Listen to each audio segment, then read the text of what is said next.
একজন কৃষকের শরীরের থেকে কত হাজার ফোঁটা ঘাম ঝরে প্রতিদিন, এটা যদি কারো জানা থাকতো, এটা নিয়ে যদি কেউ গবেষণা করতো, এইটা যদি জানতো কোনো ধনীর বাচ্চারা, কোনো চাকরিজীবীরা, তাহলে কৃষকদের কাছ থেকে কোনো জিনিস কিনতে যেয়ে দামাদামি করতো না। এটাই আমি জানি, এটাই বাস্তব। তো কিছু কথা বলার জন্যই বসলাম, কথাগুলো মনোযোগ দিয়ে শুনে যাবেন, যদি গুরুত্বপূর্ণ মনে হয় ভিডিওটা শেয়ার করে দিবেন। আসসালামু আলাইকুম রহমতুল্লাহ বরকাতু। সবাই কেমন আছেন? আশা করছি ভালো আছেন। আমি আছি আপনাদের সঙ্গে, প্রবাসী রিনা, গ্রামীণ ব্লগ ভিডিও। তো আমি কিন্তু একটি সময় প্রবাসে থাকতাম, এখন আমি গ্রামে আছি। একটি সময় শহরে থাকতাম, শহর থেকে গ্রামে চলে এসেছি। তো গ্রামে এসেছিলাম খুব আশা করে যে গ্রামের প্রকৃতি, গ্রামের সৌন্দর্য কত সুন্দর লাগবে, গ্রামে থাকতে কত ভালো, খোলামেলা জায়গা, সবুজে ঘেরা দেশ।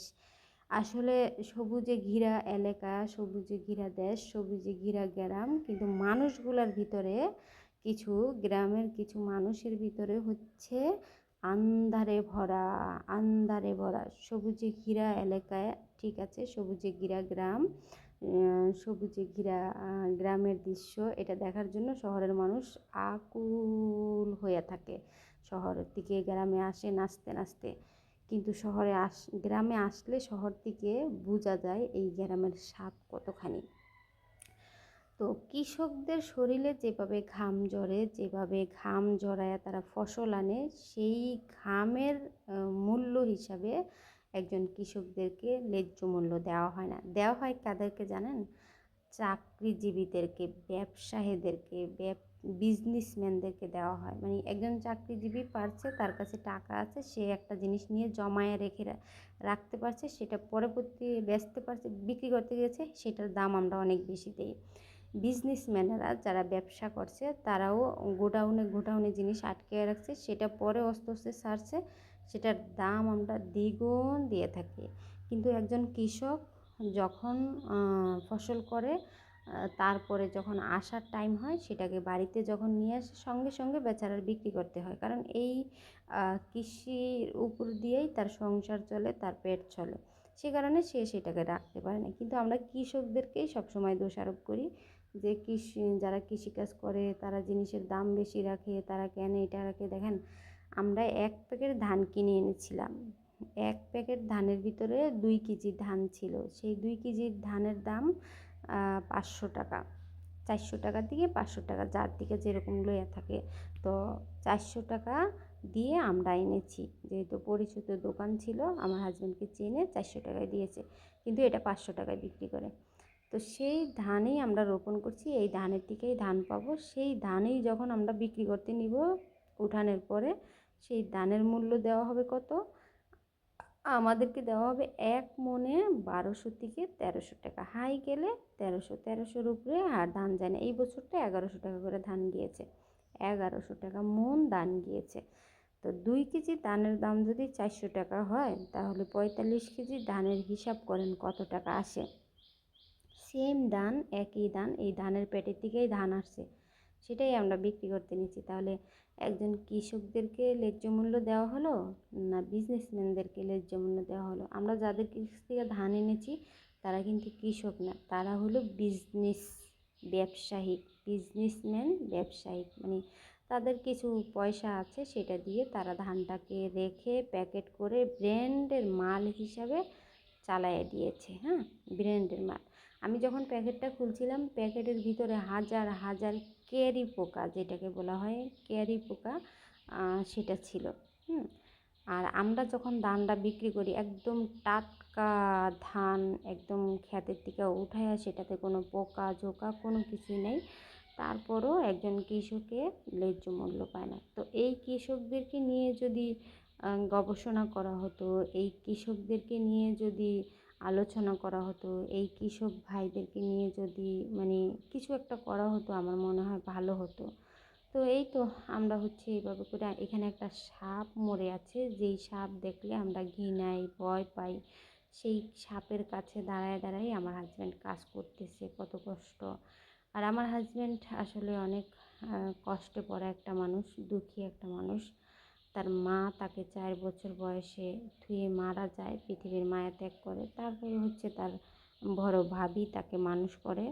আমাকে আনার পরেই উনি বলে দিয়েছে যে আমার বড় ভাবি আমার মায়ের সমান, হ্যাঁ, আমার মায়ের দায়িত্ব আমার পালন করেছে। যতদিন আমি বেঁচে থাকি আমার যদি সাধ্য থাকে আমি যেন তাকে ভালো নজরে দেখি।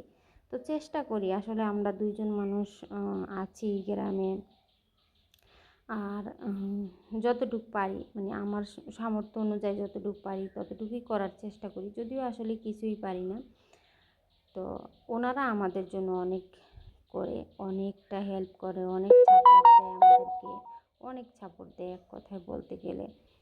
তো আল্লাহ যেন বড় ভাবিকেও ভালো রাখে, আমার উকিল মা যিনি তাকেও যেন ভালো রাখে। আর বড় ভাবির ছেলের বউই আমাদের উকিল দিয়েছে, মানে আমাকে উকিল মেয়ে বানাইছে।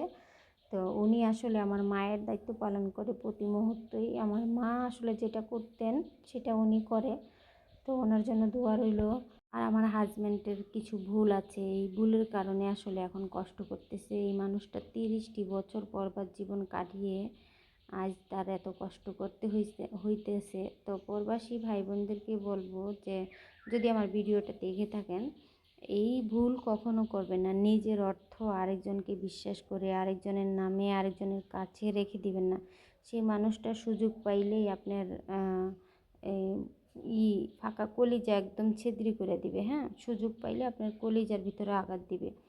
তো এমনটাই হয়েছে আমার হাজব্যান্ডের সঙ্গে। তো ওইটা নিয়ে আসলে মন খারাপ করি না, আল্লাহর কাছে প্রতি মুহূর্ত বিচার দিই যে আল্লাহ, যে মানুষটা আমার হাজব্যান্ডকে ঠকাইছে এখন আমিও কষ্ট করতেছি এই মানুষটার সাথে সাথে, যদি টাকা পয়সা থাকতো, যদি সেরকম কিছু থাকতো আজ হয়তো এগুলো করতে হতো না, ভালো একটা ব্যবসা বাণিজ্য করতে পারতো, সেটা পারছে না। তো সবাই দোয়া করবেন আমার হাজব্যান্ডের জন্য। আমার হাজব্যান্ড হচ্ছে কাগজপত্র নিয়ে আমরা চেষ্টা করতেছি আবারও বাহিরে যাওয়ার জন্য।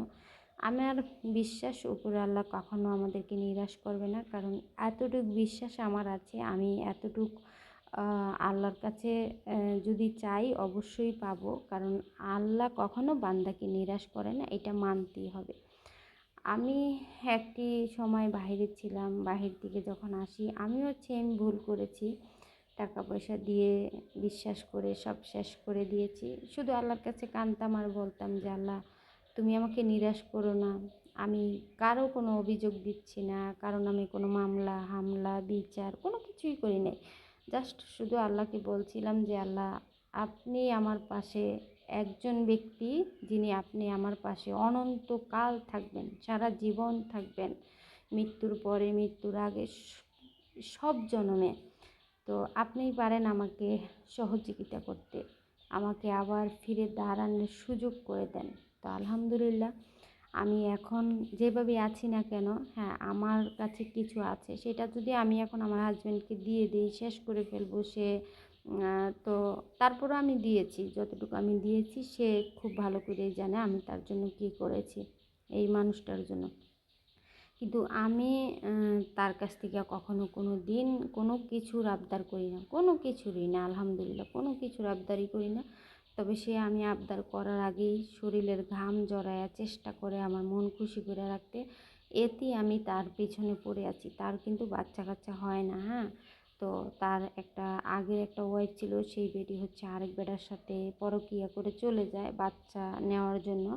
জানতো মহিলা ওনার বাচ্চা হয় না, মানে অনেক দিন হয়েছে বিয়ে হয় না, বিয়ে হয়েছে বাচ্চা হয় না।